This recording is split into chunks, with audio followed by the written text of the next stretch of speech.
Hi friends, welcome to my channel. It's me Srisudha. Paper రాసి గణపతి పూజ అనేది చేస్తే కోరిక అనేది నెరవేరుతుందనమాట అండి. ఇలా ఒక బౌల్ తీసుకొని ఆ బౌల్లో మనము ఏదైతే కోరిక అనుకుంటున్నామో ఆ కోరిక అనేది మీరు రాసుకోవాలి. అంటే ఆ కోరికను ఎవరు చెప్పుకోకూడదు. అది ఆ కోరిక నెరవేరిన తర్వాత మనం ఈ రెమెడీని అనేది తీసుకోవచ్చు అనమాట. ఫస్ట్ ముందుగా ఒక పేపర్లో మనము ఏదైతే అనుకుంటున్నామో అది రాసి దాంట్లో బౌల్లో పెట్టి దానిపైన కొన్ని బియ్యం పోసుకొని ఆ తర్వాత ఒక 5 కాయిన్స్ దానిపైన మనం పెట్టుకొని మళ్ళీ బియ్యం పోసుకోవాలి. అంటే బియ్యం అనేది 3 పిడికిలు 4 పిడికిలు అని ఏం లేదండి. దాంట్లో సరిపడినంత బియ్యం పోసుకొని దానిపైన మనం వినాయకుడిని పెట్టుకోవచ్చండి.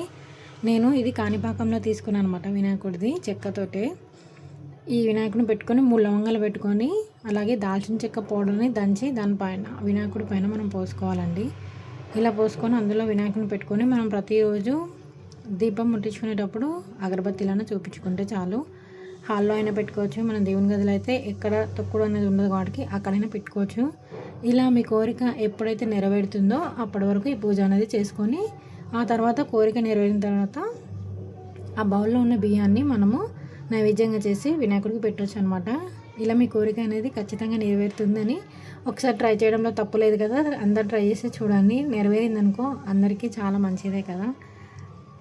ఇలా నేను వినాయకుడికి అగరబత్తి వెలిగించి చూపించి అలాగే హారతి అనేది కూడా ఇచ్చానమాట. ఇచ్చి నేను హాల్లో పెట్టుకోలేదండి, దేవుని పైన మనం చెక్క లాంటిది ఉంటుంది కదా ఆ పైన పెట్టినాను అనమాట. ఎందుకంటే ఎలాంటి తక్కువ లేకుండా ఉంటుంది కదా. హాల్లో అక్కడ మనం రోజు చూస్తూ ఉండాలి, ఈ కోరిక అనేది నెరవేరుతుందంట.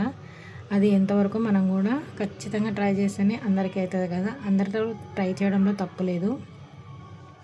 ఇలా చేసి నేను చెప్పాను కదా, దేవుడి గదిలోనే పైన పెట్టుకున్నాను. రోజు మనం పూజ చేసేటప్పుడు కనిపిస్తూ ఉంటుంది కదా, మనం అనుకునే కోరిక నెరవేరుతుందని. అంతే friends, thank you for watching.